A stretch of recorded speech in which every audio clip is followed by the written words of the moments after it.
In rural China, far from the modern hospitals and big cities, lived a humble farmer named Zhang Liyong.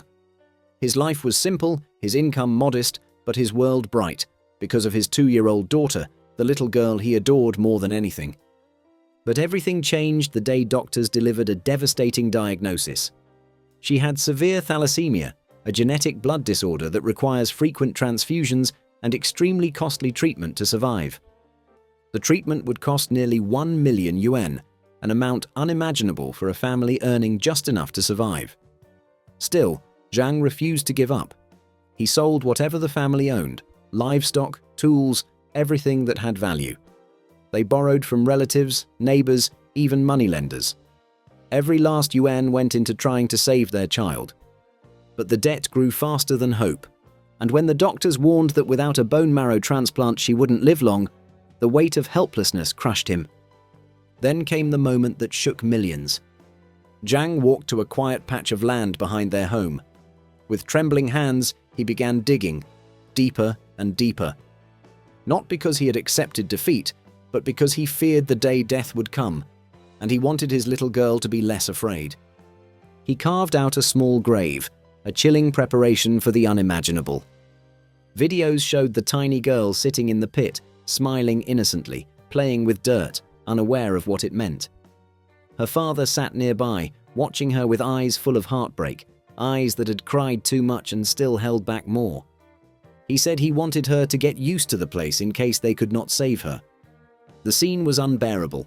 Millions across China saw the video, and something extraordinary happened. What began as a father's private grief turned into a nationwide movement of compassion. Donations poured in from ordinary people, students, workers, and families who were moved by the father's desperation. Within less than a month, the crowdfunding reached the full amount needed for treatment. But fate had one more miracle in store. Zhang and his wife later welcomed another baby girl. Soon after her birth, doctors discovered that her umbilical cord blood was a perfect match, exactly what was needed for the life-saving transplant her sister required. A generous businessman stepped forward to cover the surgical and recovery expenses, and against all odds, the little girl survived. She became healthy, playful, and full of life, the life her parents fought so fiercely to protect. Years later, when everything was finally stable, Zhang returned to the grave he once dug in despair. This time, his hands trembled for a different reason. He filled the hole with fresh soil and planted sunflowers over it. Bright, golden, hopeful sunflowers. A living reminder that where there was once heartbreak, new life can bloom. A symbol of a father's love, a nation's kindness, and the miracles that arise when humanity chooses compassion over indifference. This is not just a story of illness. It is a story of hope, reborn from the darkest place imaginable. But this isn't the only time a parent's love has moved the world. Because next, we go to a story that shows how courage can bloom in the darkest places. The mother who carried her terminally ill baby to term, USA. Our next story comes from Ohio, where a mother named Kerry McKinnon faced one of the heaviest decisions any parent could imagine. During a routine checkup, doctors told her the unthinkable. Her unborn daughter had a fatal brain condition. It was so severe that the baby would not survive outside the womb. Most parents would collapse under the weight of that news, and doctors gave her an option to end the pregnancy early. But Kerry chose something few could even consider. She decided to carry her daughter to full term, knowing her baby's life would last minutes, not years. Knowing she would feel her warmth for only a brief moment. And all because she had one final wish. She wanted her daughter's tiny organs to save other children fighting for their lives. When the day finally came, Kerry gave birth to a beautiful baby girl. She lived for just 80 minutes, barely more than a single hour. But in those precious moments, she became something extraordinary, an organ donor and a hero. Her heart valves and tissues went on to help other infants survive, children who were strangers, but who will live because of her. Kerry later said, "If my daughter couldn't stay, at least she could give someone else a chance." A mother's final act of love became another child's first breath of hope. And speaking of miracles born from tragedy, the youngest bone marrow donor ever, India, Pakistan. In a Bengaluru hospital, doctors witnessed a moment of courage that stunned even the most experienced specialists. A Pakistani family had traveled to India seeking treatment for their daughter Xenia, who was suffering from hemophagocytic lymphohistiocytosis, HLH, a rare immune disorder that can turn fatal without a timely bone marrow transplant. When the medical team began searching for a donor within the family, the results were unexpected. The only perfect match was her baby brother. Rayan, just 8 months old, was barely learning to sit up, yet he was the one whose cells could save his sister's life. Because of his age, the donation became a highly delicate procedure. Doctors had to collect his bone marrow stem cells in 2 separate stages, using extremely fine needles designed for infants. Every step carried risk, every movement had to be precise. But the team moved forward, knowing this was Xenia's only chance. The procedure worked. Xenia's body accepted the transplant, her immune system began to recover, and the little girl slowly regained her strength. Rayan, meanwhile, became celebrated as one of the youngest bone marrow donors ever documented, a tiny hero whose bravery crossed borders and touched hearts across India and Pakistan. At less than a year old, he saved a life, without even understanding what he had done.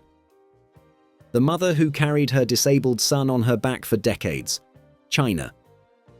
In a small village in Henan, China, a woman named Zhao Yuhong became a symbol of devotion the world struggled to put into words. Her son, Li Shuwei, was born with severe cerebral palsy. He couldn't walk, dress himself, or even stand without support. Doctors told Zhao that her son would never lead a normal life, and many advised her to accept reality. But Zhao refused. When her son was old enough for school, she faced an impossible barrier. The campus was far, the terrain uneven, and her child's body too weak to move on its own. Most parents would have given up. Zhao did the opposite. Every morning, for decades, she tied a cloth band around her waist, lifted her son onto her back, and carried him all the way to school. Then she went home, did farm work, returned at lunchtime to carry him back, and repeated the journey again in the afternoon. Rain, snow, heat, it didn't matter. She carried him through all of it. Inside the classroom, she attended every lesson with him, helping him turn pages, write notes, and complete assignments. Teachers said she learned every chapter as if she were a student herself. Her son excelled. Against every expectation, he completed primary school, then middle school, and eventually entered university. Zhao followed him wherever he went, carrying him through every stage of education until he could live independently. As the years passed, her story spread across China. People began calling her the most dedicated mother in the nation. She received national honors, television tributes, and public admiration, but Zhao always said she never did anything extraordinary. Her answer was simple: a mother doesn't abandon her child. Today, her son is an adult, educated, and independent, living proof of what relentless love can accomplish. And Zhao Yuhong remains a reminder that sometimes the greatest heroism isn't loud or dramatic. It's a mother carrying her child, step by step, for a lifetime. The 15-year-old who stopped the Parkland school shooter, Anthony Borges. In 2018, during the tragic mass shooting at Marjorie Stoneman Douglas High School in Parkland, Florida, a 15-year-old freshman named Anthony Borges became a real-life hero. When gunshots erupted in the hallway, students panicked and tried to flee. But Anthony didn't run. Instead, he made a split-second decision that saved the lives of his classmates. He grabbed the classroom door, pulled the terrified students inside, and used his own body to hold the door shut as the shooter tried to enter.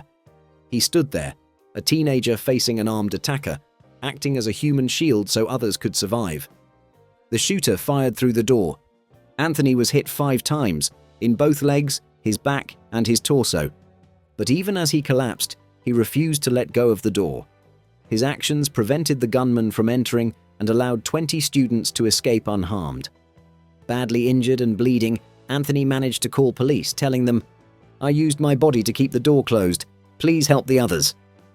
He was rushed to the hospital and underwent multiple surgeries. Doctors said his survival was a miracle, and the number of lives he saved was even more miraculous. When he could finally walk again, he met with officers and thanked the people who rescued him. But everyone agreed. It was Anthony who had been the protector that day. a 15-year-old boy, acting with the instinct and courage of someone far beyond his years, became one of the most extraordinary heroes of the Parkland tragedy, a reminder that even in moments of darkness, bravery can come from the youngest among us. The 12-year-old who gave his own lunch to his mentally impaired mother. In a rural village in China's central Henan province lived a 12-year-old boy named Li Shibo. Every day, after morning classes at school, a lunchbox awaited him, a free meal provided by the school canteen. But Li had a secret plan. He didn't eat that lunch himself. Instead, he carried it outside and gave it to his mother, who waited by the gate every day. His mother suffered from a mental disability and couldn't care for herself or earn a living. At home also lived Li's older sister, who was similarly disabled, and their bedridden grandmother. Their father had died years earlier in a car accident, leaving Li, still a child, as the main support for the entire family. After handing his lunchbox to his mother, Li quietly collected leftovers from his classmates. Sometimes he would drink only water with those scraps, because in his words, "I am still young. A little water at lunch is enough for me."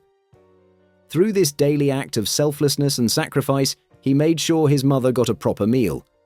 A teacher eventually noticed the routine, and the moment of a child giving up his own meal so his mother could eat was recorded and shared. Almost immediately, the story spread across social media. People were moved by the boy's compassion, responsibility, and maturity beyond his years. In response, donations and aid poured in: food parcels, essential supplies, and support from strangers across the country. Local authorities also stepped in, offering long-term help to Li's family, ensuring the children wouldn't have to go hungry again. What makes this story remarkable is not only the boy's poverty or his family's hardship, but the fact that a 12-year-old, with no adult to rely on, chose to protect and care for his family with kindness and dignity. In a world often weighed down by hardship, Li's simple act of love reminded millions that compassion and self-sacrifice can shine brightest when hope seems lost. The story of Deng and Ye, a miracle born from refusal to give up. The story of Deng and Ye touched millions across China, not because of fame or wealth, but because of a husband's refusal to abandon the woman he loved. Ye had suffered from severe health complications that eventually left her paralyzed and in a coma. Doctors said her chances of recovery were almost zero. Medical bills kept rising, and in moments of clarity, Ye begged Deng to let her die so she wouldn't continue burdening the family. But Deng wouldn't hear of it. He promised her, "As long as you're alive, I will not give up." Ye underwent 2 major surgeries, yet she remained in a vegetative state. The doctors advised Deng to stop treatment and accept the inevitable.